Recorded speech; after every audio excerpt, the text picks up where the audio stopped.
And now we return to holidays with the family.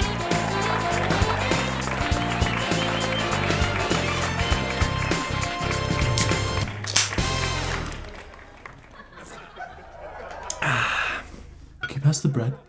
Yeah. Thanks. You know, it's so nice having everyone here for the holidays.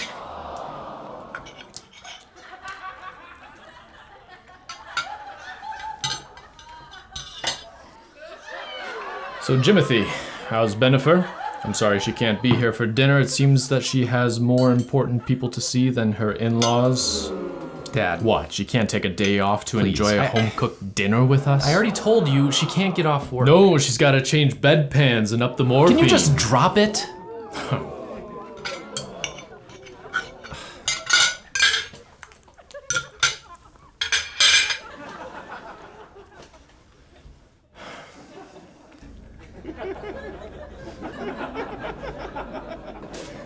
Nom? Nom? No thanks, Uncle Jedediah. I got water. Okay, more for me. Did you hear that your cousin Shrek just got a promotion? Yeah, he's only been there about 2 months. Hey, any news on your post-college search there, Norm? No. Okay. Well, maybe that's why you don't get an English degree. Oh, I should stop eating. I'm stuffed. Yeah, that might be for the best. I noticed that you put on a little bit of weight since the last time I saw you. Excuse me? What? You gotta look trim for the ladies. When are you gonna get remarried anyway, huh? It's been long enough. Drinking for that. Well, maybe if this family went to church. Quiet! Now let me just say this one thing about Donald Trump. No! You have my attention.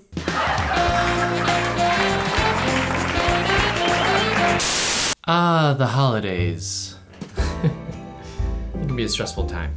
It's a strange cocktail of high expectations, hustle and bustle, demands on your time, people you haven't seen in a while and who you may not even get along with, and, well, just general chaos. So it's no surprise that, for many people, it's a struggle to feel comfortable, particularly when it comes to big get-togethers. What are you supposed to do when you get cornered by your overbearing Aunt Carol?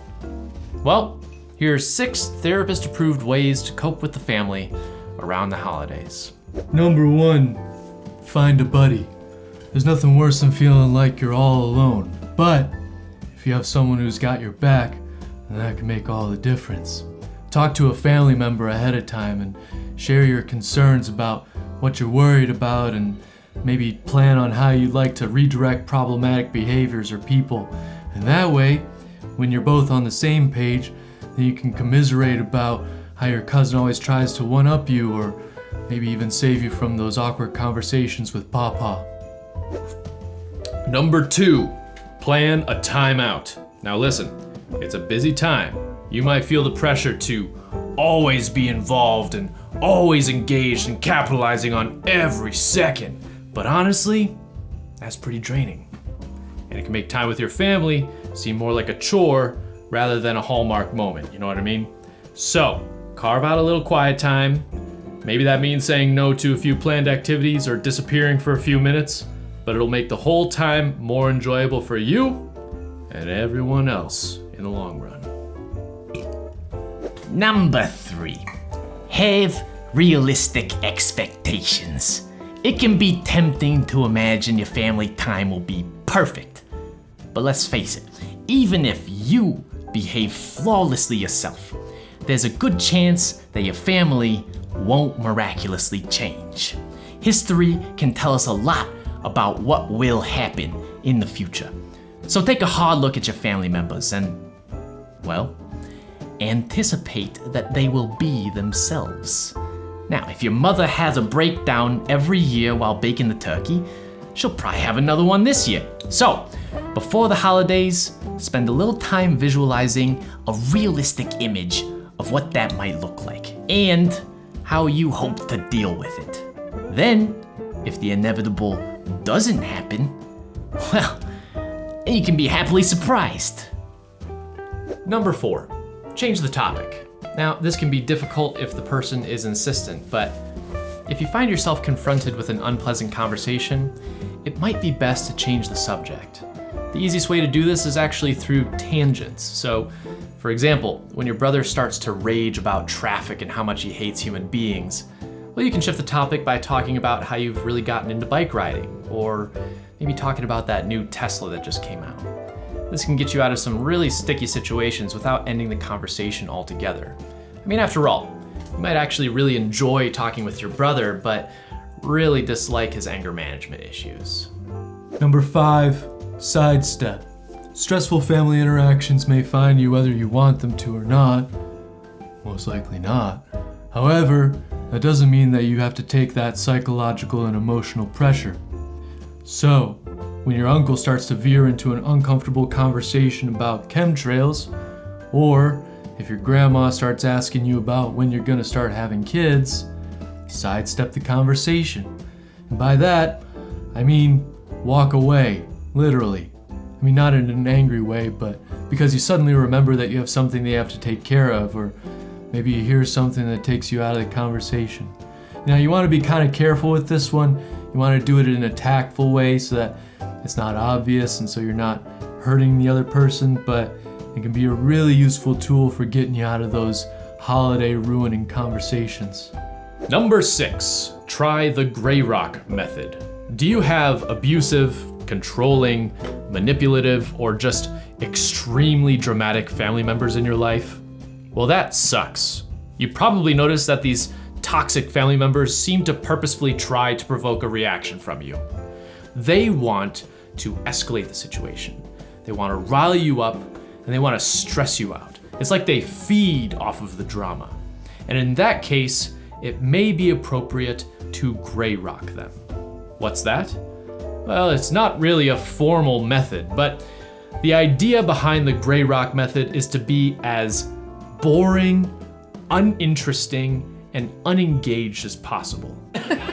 Okay, all right. Hey, Samantha, how are things, huh? How's it going? I heard you've been looking for a new job, huh? Let me guess, your coworkers driving you nuts? Or, come on, give me the scoop. What's going on? Something going on with your boss? No, they're fine. Looks pretty good. Oh, well, then why are you looking for a new job, huh? There must be some reason. Just seems like time. Yeah, I get that. I left my last job after my peach of a boss accused me of stealing money out of the register. I mean, imagine that. Like I need his grubby money anyway. Anyway, I threatened to sue him, and sure enough, his tune changed. I mean, he was singing like a bird. Needless to say, I got out of there quick. Well, it sounds like things are better now. Well, they would be if I could get some peace and quiet at home. I mean, I'm sure you know what I'm talking about, right? The old ball and chain, am I right? I'm not sure. Sorry. Hey, Mark. See? Like a boring gray rock. Now, by doing this, you purposefully don't give the person what they want, and they may quickly move on to something or someone else after they realize that you are not a good target anymore. Bonus round! Now, if you have a big event taking place in your house, you may have some more control on the situation. If you have the time and the motivation, here's some rapid fire suggestions to set the tone and nip problems in the bud. If there's family beef, call the folks ahead of time and ask them to put it aside for the day. Maybe make some, ground rules for the house and send a message to your family members about certain topics that are off limits. You could invite an outsider to an event to put people on the best behavior and break up the normal family dynamic. And consider not having alcohol. It seems to cause problems, sometimes, a lot. Listen, part of the reason so many people struggle with this kind of stuff is because even though your family may stress you out or actually hurt you, you probably love these people. And even though they express it in their own overwhelming or irritating or bewildering and idiosyncratic ways, they probably love you too. But at the end of the day, realize that it's not your responsibility, nor necessarily within your power, to change these people. So for now, take care of yourself and enjoy the holiday. Thanks for watching, and until next time, I'm Micah. Think about it.